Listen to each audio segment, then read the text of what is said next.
हिन विच कहना न बस ना बस लगा ला बस तो हल निकले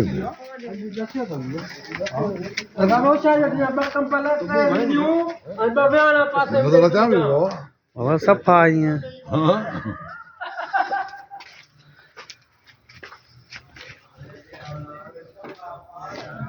मसा न दे वञो ये बात मींहुं थो वसे ॼण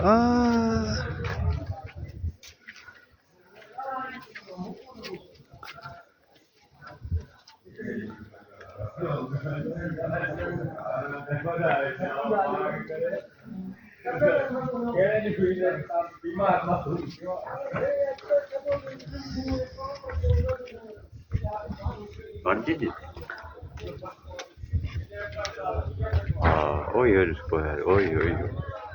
Vai, vai, VIP भरेगा हाँ सफा दूध अलग हो गया मुझको हाँ हाँ ओए ओए है वैसा जो मुल्क को दूध अलग हो गया हाँ हाँ ये सब रात आ रहा फोटो ओए ओए ओए इतने वजह नजर ही कौन था बेजे कोटिया भाऊ वेठो आहे कोटिया में लो हाँ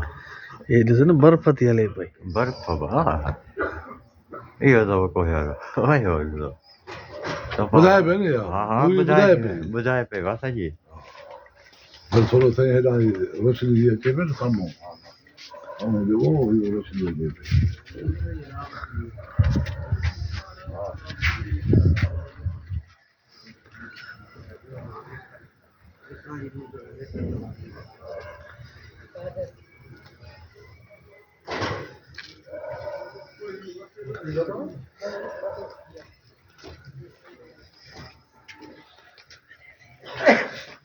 वालेकुम सलाम मामा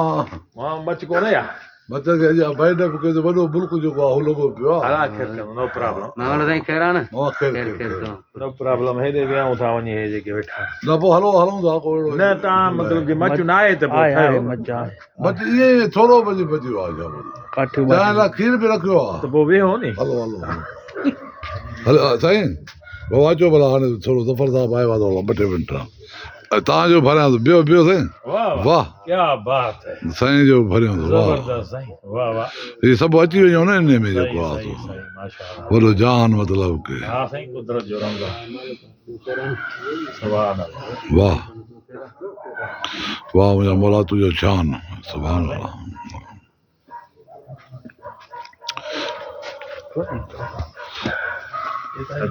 कोटिया आहे हां साईं कोयटा जी कंदा कोयटा जी जाइ ना है